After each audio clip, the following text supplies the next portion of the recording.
This program is rated PG. It contains themes and scenes which may not be suitable for very young audiences. Parental guidance is advised. Be advised that the views and opinions of the hosts and guests do not reflect those of the station.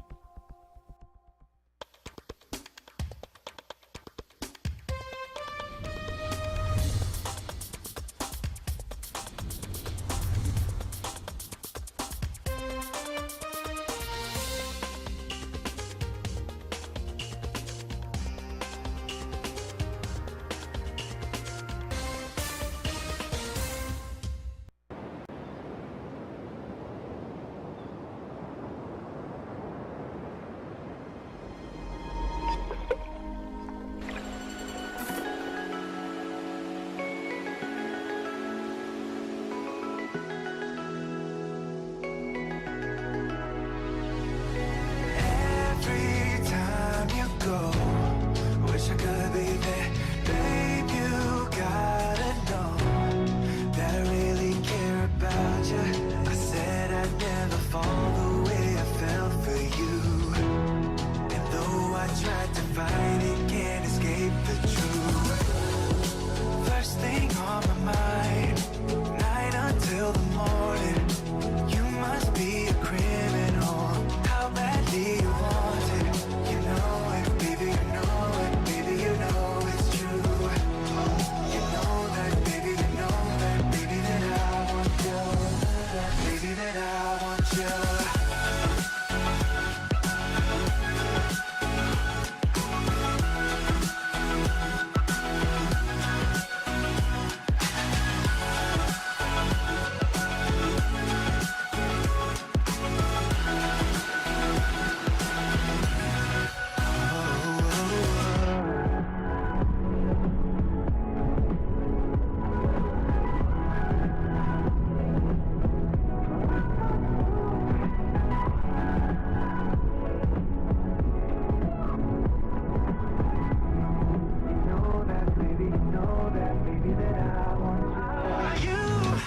First thing on my mind, night until the morning. You must be a criminal. How badly you want it. You know it, baby, you know it. Baby, you know it's true. Good evening, ladies and gentlemen. Welcome to Global Village. I'm Buddy Kunanan. Now, you know, folks, on this show, we take you around the world. You meet amazing people and visit interesting places. Tonight is all about Palau, a beautiful country in Micronesia, one that has very deep and long historical ties and very good modern ties with the Philippines, and a country that is facing immense challenges for the future in the areas of climate change and economic, ecotourism, sustainable development. And joining us today is the Chargé d'Affaires of the Embassy of Palau in the Philippines, Mr. Ngerikl Baules. Mr. Baules, welcome to Global Village. Thank you, thank you, thank you for having me. And you know, it's such a pleasure and an honor for us to have you here because you are our guest tonight on Global Village and here in GNN, and you are representing one of only 6 embassies of Palau all over the world. Yes. So quite an honor for us to have you here today, sir. Thank you. Let's talk about you first, Mr. Baules. Tell us about a bit about yourself. Well, first of all, thank you, Mr. Kunanan, for inviting me. It's quite an honor to be here with you, and especially to share some knowledge about a small and country and a close neighbor to the Philippines. First of all, my name is Ngerikl Baules. That's my Palau name, and I'm from a business background. I took up my business bachelor in business management here in the Philippines. Oh, wow, okay, Yeah, bravo. Very good. in one of the Adventist universities here in Philippines. And then after that, I went on back to Palau, where I went into the Foreign Service and attended some training and courses in Australia and in Berlin for especially trade and development. and also the Republic of China with their national development courses. And it took me a good 6 years working for the Home Office as a protocol officer, and later became the chief of the Bureau of International Trade and Technical Assistance, where we oversee the assistance, the aid that are coming into the country, and try to disseminate them to the communities. So that was basically my role before the new administration of the current president, His Excellency Tommy Ramangsao Jr., set in back in January 2013, where I was assigned here to the Philippines. So since then, it has been quite a challenge as my first post outside the whole country. Were you happy to be posted here? I mean, given your links to the Philippines, Yeah. you were schooled here, you matriculated in the Philippines, and then to come back now as an official representative of your country must have been a special thing for you. Yeah, Mr. it was Baules. actually. I was the youngest among the Foreign Service officers, and them being seniors and all, they were offered this opportunity, but all declined. And as a young one, eager to serve the country, I just jumped on the opportunity and took it right away. Well, it's their loss and your gain, our gain that you're here. No, I'll tell you why. We're going to be talking about Philippines-Palau relations, and to have you, a diplomat from Palau, and to have that close link to the Philippines is really at the essence of what we're talking about when we talk about the close bonds that link our two countries together. Now, before we talk about the relations, let's talk quickly about your country. It's an island country, and a small one at that. It's 340 islands and 466 square kilometers in area. Now, let's try to put that in perspective for our viewers. When you talk about Palau, how big or how small would it be to just put in the scale? Well, I think an easy way to describe it is you can basically travel around and see the whole island in less than a day. You can travel to the end, take the compact road, and go around the big island in half a day. So, but to go to the outer islands like the other states like Peleliu, where the war was really concentrated during the World War II, it'll take you a good boat ride for maybe a 30 minutes boat ride, but a speedboat. And by the way, it's a good excursion through the Rock Islands. Yes. But basically, just for a tourist, I would recommend a 2-day visit. Would be enough to see the whole island and visit the outer islands, especially the World War II sites. We've been showing videos of Palau, and I have to say, stunning, huh? Stunning. I mean, like crystal clear waters, verdant green forests. It looks very untouched, unspoiled, very well managed. And I think your country's tourism ministry has been doing an excellent job in maintaining really that balance between, bringing the tourists and managing your precious resources. Yeah, it is. My president and our policies. We try to emphasize on visitors whenever they come and visit. We try to make sure that they enjoy, and at the same time absorb the culture, and forget about the developed world for a while. I think it's easy to forget about the developed world in a country like Palau, where you're surrounded really by, you say goodbye to commercialism and hello nature. Yeah, hello nature, and especially with the businesses like hotels, we have a strict policy now that encourages businesses to build build and blend in to the environment rather than just eliminate the trees. And Yes, yes. So they're not being to construct, the structures, but make it harmonious, Yeah, and blend in. with the surroundings, which I think is a beautiful thing. Tourism numbers, you guys are averaging about 100,000 tourists a year, which is plenty, that's a lot. considering that your population is just about 20,000, Yeah. 25,000 plus, no? Yep, and it's been like that for, I don't know, maybe it's because of the brain drain, or maybe it's, it's just, But for such a small place, I have to say that is considerable, a number. Yeah. And so again, when you talk about how the Palau government has really managed, this influx of a huge number of tourists relative to your population, to bring them in and then have managed to still maintain the sanctity, the natural balance is something, a big challenge for your country. It is a big challenge, especially for the communities. We were not always like this. It was something that we developed over time. Very young, you can still see people just throwing trash around, but it's something that we managed to overcome, and that's what we try to project to the world.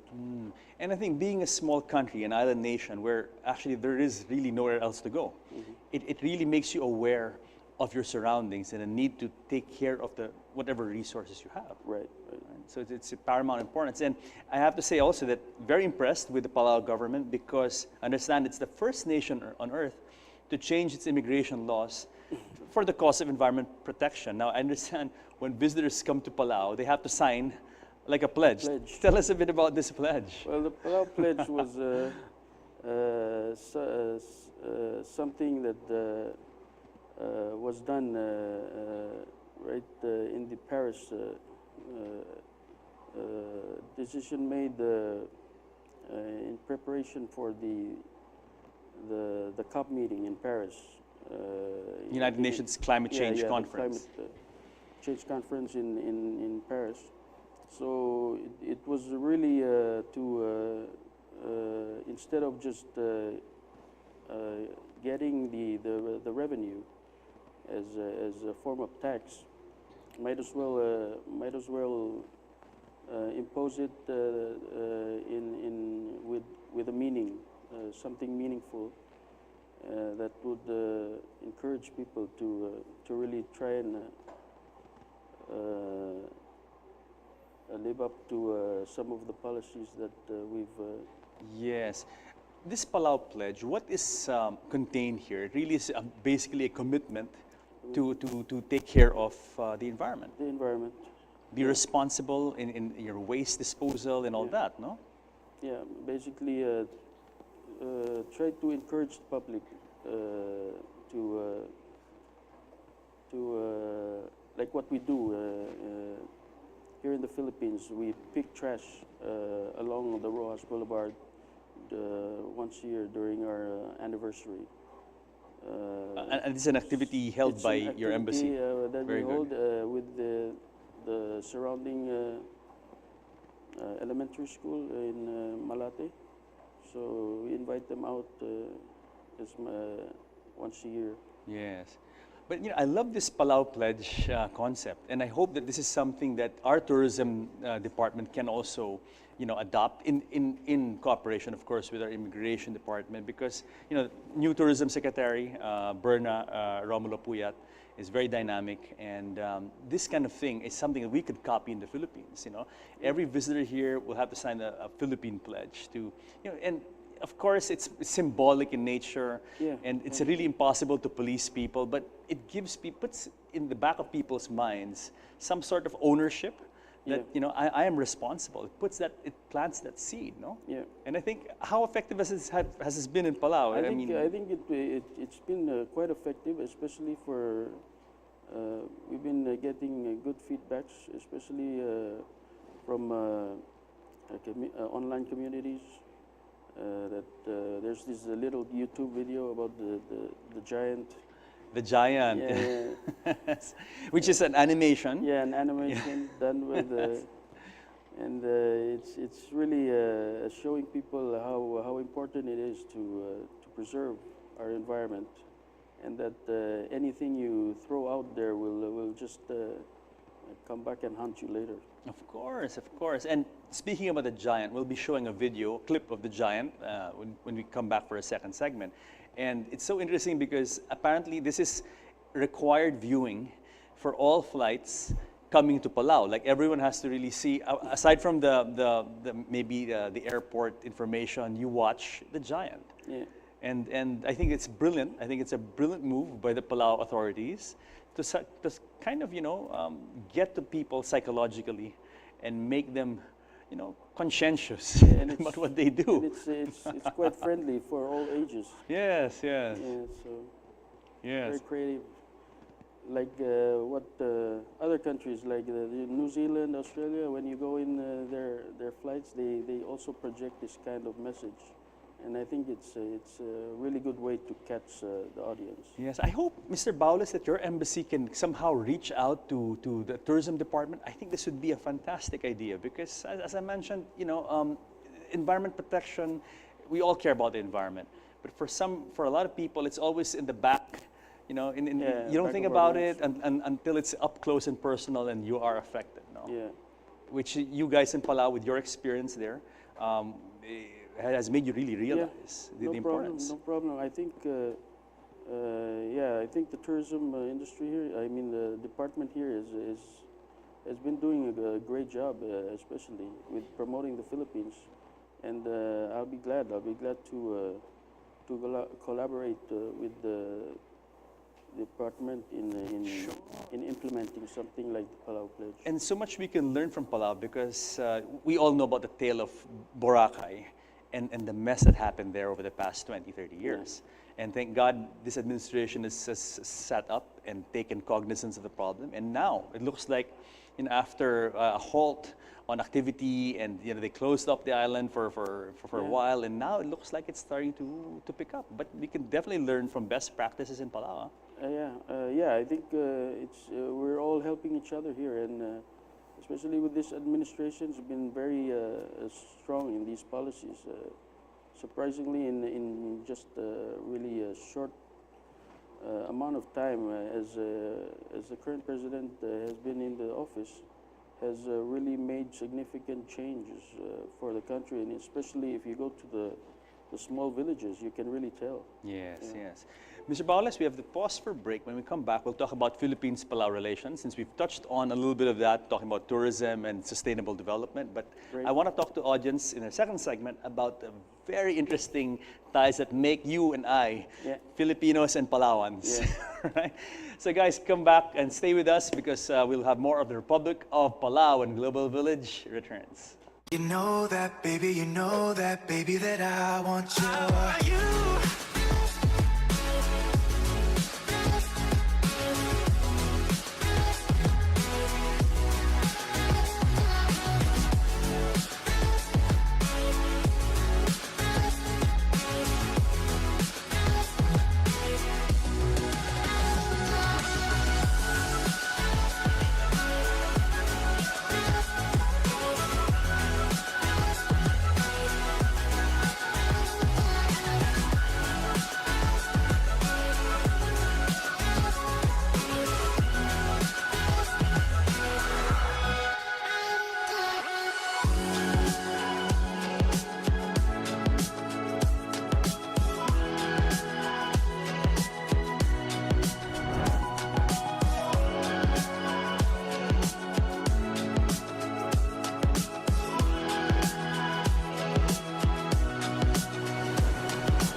visit our home. He stomped on our reefs, gobbled up our precious animals, took fruit from our gardens, even stuffed his pockets with turtle shells.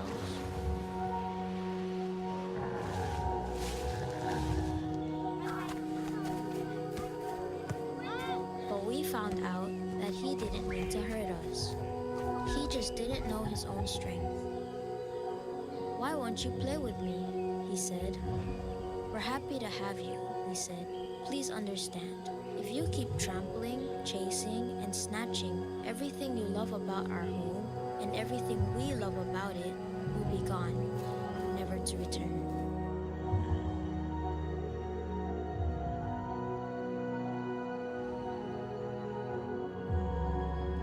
The giant went off and had a good think about this. And he finally said, "What can I do, children, to help you keep Palau beautiful?" From that moment, the children became friends with him. We took his hand and taught him how to take care of our island paradise. Welcome back to Global Village. I'm Buddy Kunanan. Tonight's topic is the Republic of Palau. And joining us still is Ngerikl Baules, and he is the Chargé d'Affaires of the Embassy of Palau here in the Philippines. Mr. Baules, welcome back to our second segment. Thank you, thank you. Now, we showed a snippet of The Giant, Yeah. which is that required viewing for all airline passengers landing in Palau. And I have to say, beautiful video, beautiful.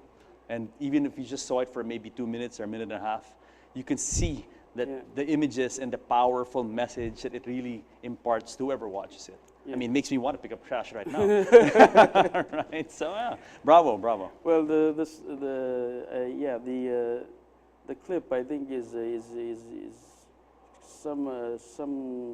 somewhat related to a legendary myth we have called the legend of Uwab. Uwab is a giant that back in the days was known for his big appetite. He would eat. He was born maybe as a leader of this community, but grew so big. The village kept feeding him until they couldn't. They ran out of crops. They ran out of fish to feed him, and eventually had to burn him down.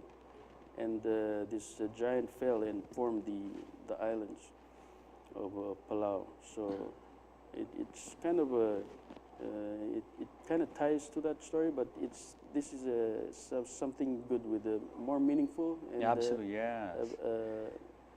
And that story about that voracious giant consuming all the natural resources and the process destroying the environment, it sounds like our world today. Yeah, Right? it really does. And if it's kind of strange because when you look in the map, Yes.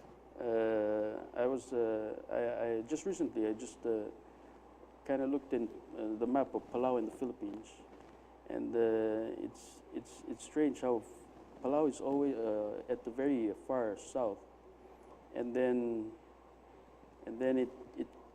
it forms a big together with the Philippines all the way to Manila and Luzon. Yes. It's really like a figure of a giant. Very nice. Very nice. If you would look in the map with the head in Manila, so you can see the face and the eye, and Palau is the far end as the feet. Yes. So it kind of creeps me, gives me the goosebumps, but it does have a significant in relation to what we're facing. Definitely, and the images of the giant and the children, and young children begging the giant and trying to, inspire hope for the future is a wonderful thing. And the very fact that the Palau government was able to take this tradition, this myth from your culture's ancient, maybe word of mouth oral tradition kind of storytelling and fuse it now with this new message. I think brilliant piece of work. Yeah. And I hope this is something that we can copy. Very powerful. I'm And very do here. happy to do something. Bravo, sir. Bravo. Okay, let's talk about your background. You mentioned interestingly that you went to school here. Why did you choose to go to the Philippines? This is common for people in Palau to come to the Philippines to study. Well, yeah. Back in the day, it was quite common. In fact, my uncle and my father attended the same school when it was the Philippine Union College, but became the Adventist University of Yes. the Philippines. Yes. And being an Adventist, my grandmother, right after graduation of high school, tried to avoid me and my friends going out and partying late. Decided to send me right away to attend the school in Silang, where I went into business. So you really had a very deep immersion in Philippine culture and society. For you to matriculate here and really spend a lot of time in Silang and you know to just spend all that time here. And I understand that you are fluent in Filipino, Yeah. which I think is very impressive, because Filipino is not a difficult is a difficult language to learn, huh? Yeah, but then again, we're not that far apart, and I think it's relevant to our ties, our historical ties, and that we are in fact just one society. Yes. As a diplomat, though, that must be very helpful for you here. That Yeah, it is. you can speak the local language and bonus. you understand everything. It's a bonus. Okay, bravo. Let's talk about Filipinos in Palau. I understand that we have a sizable community of Filipinos in Palau. You are 20,000 plus, Yeah. and of that number, I think like 20%. Yeah, Or 20%. almost, yeah, like thereabouts. It's roughly around 20% of the total population are Filipinos. We've shared a long productive collaboration among the two countries ever since we gained our independence in 1994, and we established right away our diplomatic ties in 1995, which clearly indicates how young our country really is. It's just a little more than 20 years. But we have shared a very fruitful relation. Our cooperation has been mainly surrounding areas of Yes. labor, where Palau is very reliant on the Philippines in this matter. We as a new country, we still don't have the expertise in many areas, especially construction, and that really was a main driver for Philippine employment. Yes, and you know, well, 20% of a country's population, that's huge. Yeah, You it think is. about, let's say, in our context here, if we had 20% who were foreigners, we're talking about 20 million. And that is really, that is a monster number. Yeah, So, for a small I mean, in Filipinos, as you said, very well regarded, and the Yeah. ties are very good. Have they assimilated with the local Palau culture, local society? Yeah, in fact, we're getting along quite well. We have other nationalities that go for employment, but we're very close to Filipinos. I think we are probably the biggest. I know, and I'm sure, the Philippines is probably the biggest minority Yeah, in Palau. yeah, yeah. So it's politically, it's also very important. So we have shared the long. Ever since I was a kid, I also raised by some of very close family friends, and everybody is just already used to being. Does your country allow dual citizenship?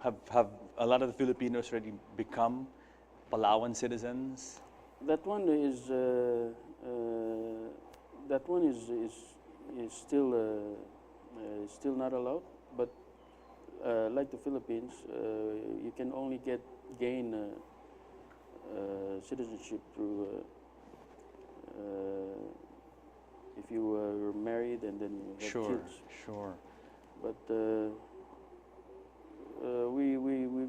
we're extending visa privileges Okay. to that are limited to these close allies like the Okay, Philippines. okay, okay. Now, how about the Palau citizens in the Philippines? How many Palauans do you have under your care here? The Palauans here? Yes. Well, we have this program, the Palau Medical Referral Program, Okay. and it brings in Palauans, Palauan patients, and to hospitals like St. Luke's, Okay. Asian Hospital, and also at times the government institutions like the Heart and the Kidney Institution, simply because of we have so much we're limited in doctors Yes, yes. and equipment. We just feel that it's more viable. Definitely. To bring that here. Looking at the map, you can see that Palau really it really is a distance from a lot of other countries, and their closest neighbors are, you know, the big countries. You have Philippines, you have Indonesia, of course you have Guam, which is a protectorate of America, close by. Where do you have, I mean, aside from Philippines, do you also have the same kind of arrangements with Guam and with maybe perhaps Indonesia? No, it's really Palau is really aside from the compact that ties us closely with the Guam. I mean Guam. Yes. And the rest of Micronesia. Philippines is the next country that we share these cooperations with. We're still working on building with other countries, especially with Indonesia and the rest of Asia, because of the economic potential that it will have in the future for Palau. Definitely. We're also focusing on strengthening our ties with the European countries and opening our offices now in Europe. Yeah. We'll talk about that expansion of your foreign ministry later on when we come back for our third and final segment. And it's very interesting because I wanted to talk about how many countries you have in the Palau Embassy in Manila. How many countries does the Palau Embassy in Manila cover? Which I think is very, very interesting for our viewers. Okay. So guys, stick around because more of Republic of Palau and its ties with the Philippines when Global Village returns.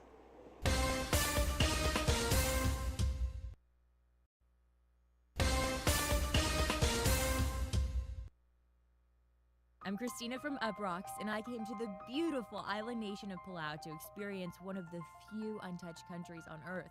I quickly and tragically discovered most people may never get the chance to see it. The sad reality is, they could be underwater in mere decades. It's a remote island nation of 20,000 people and hundreds of rock islands. Palau is quite unique because of its geographical isolation. It sits on a ridge. We're hundreds and hundreds of miles from the closest large landmass, whether it be Indonesia or the Philippines. Diving here is world class. A lot of people rate it best in the world. The water was super clear, it was amazing, it was like a spacewalk. Coral here is some of the healthiest in the world. The amount of coral. Hundreds and hundreds of sharks. Different species of fish. It's like the highest anywhere in the world that you could go. Of all the places I've traveled to, this is by far the most beautiful. But Palau is in trouble. We are living on the front line of climate change.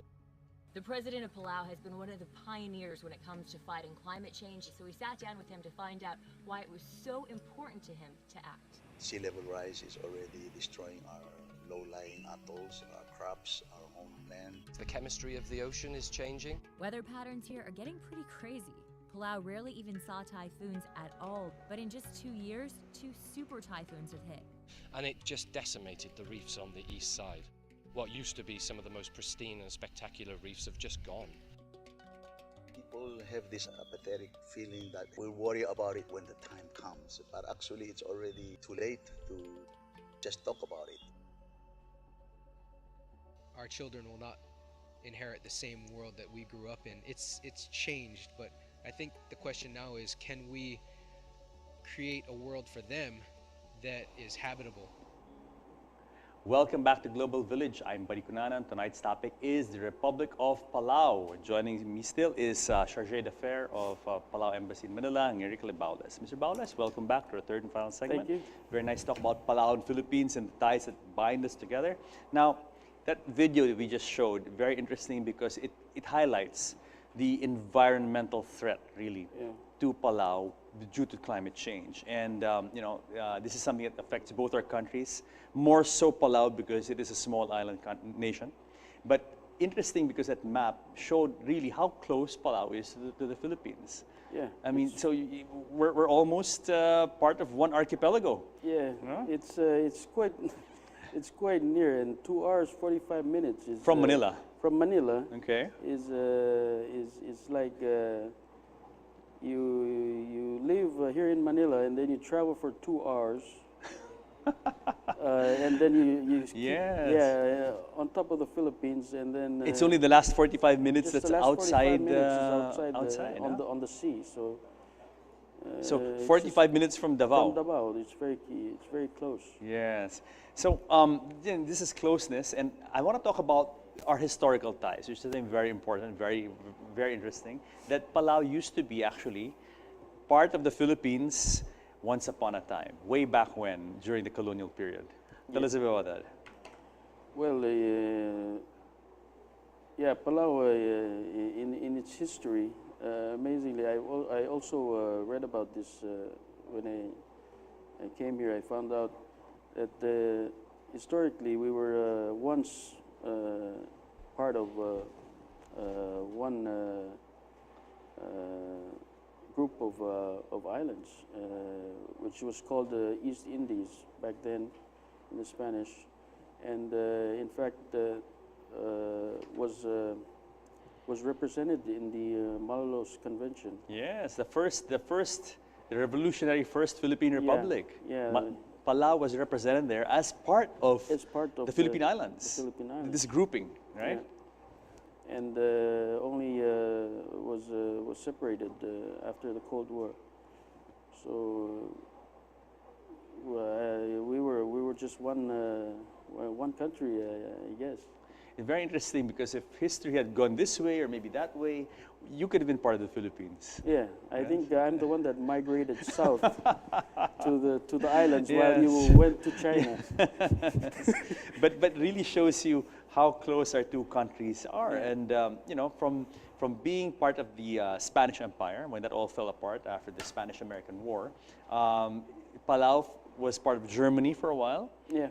And then Japan, of course, during World War II, and then finally you were protectorate of the United States for a long time. Yeah, well, the first foreign, first foreign contact was when the British captain, Captain Wilson, had a shipwreck in one of our small islands in Palau. So the chief Ibadul of Coral State rescued his fleet, and then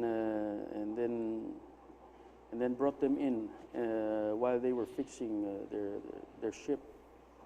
And when they finally were ready to sail again,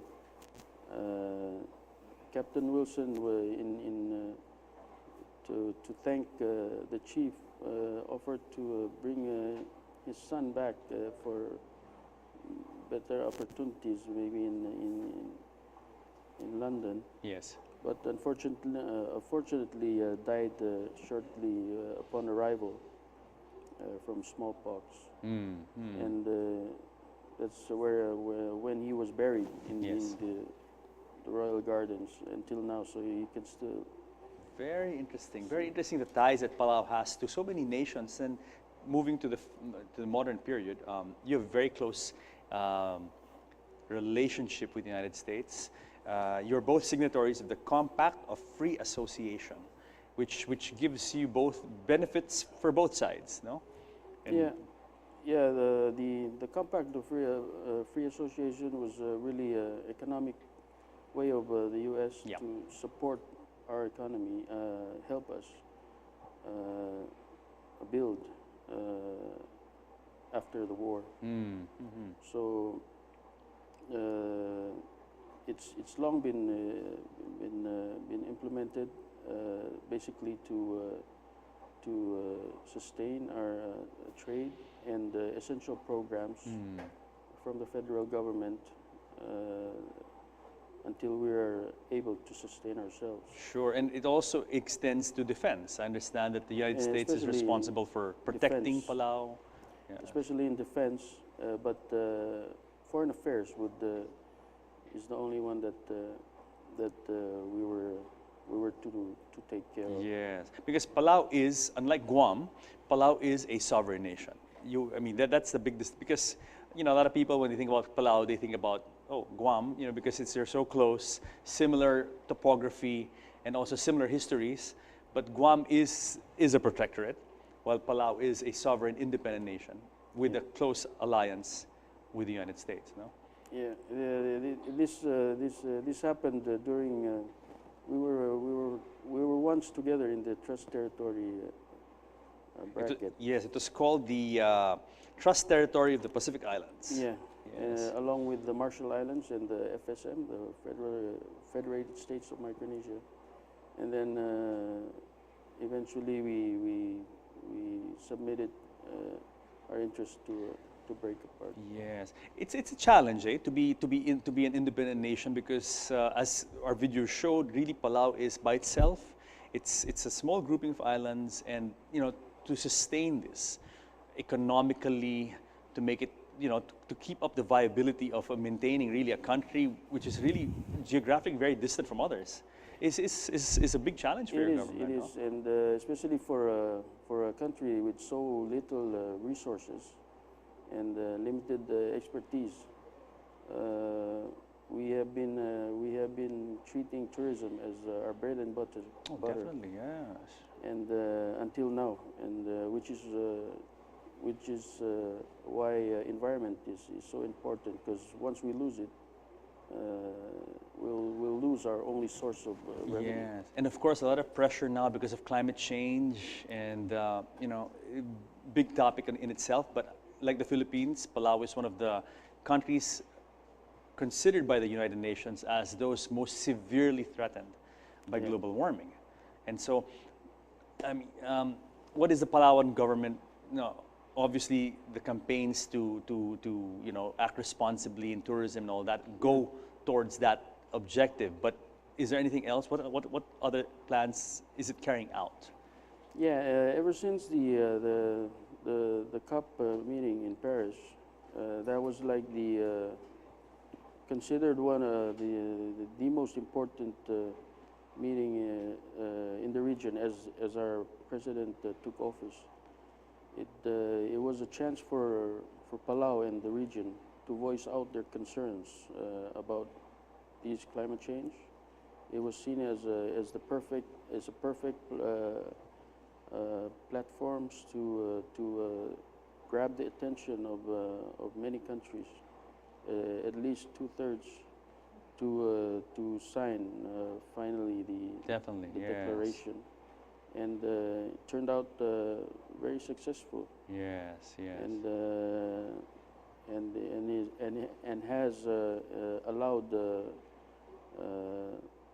countries like Palau to really address these issues that we once were struggling to overcome. And I think the plight of the small island nations has really raised awareness of climate change, because this issue sadly is something that a lot of people, it's changing, but still a lot of people don't think about it until the problem faces them right in front, right in their faces, Yeah. stares at them in the face. Then they sit up. But for you guys, at the front lines, really, of this struggle, global struggle against climate change, this is something that you guys are really taking the lead role. It was a cry out for Definitely.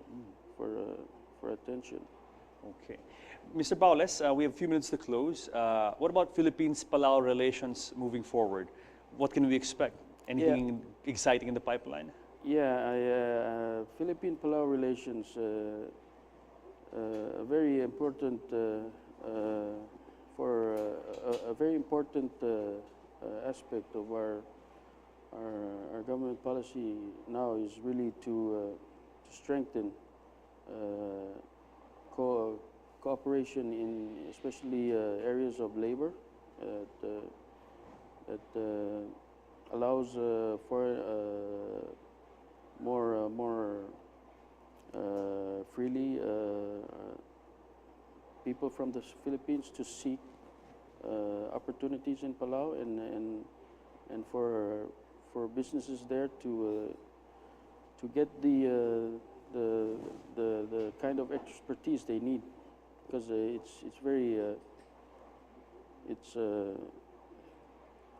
it's the nearest country, and also we want to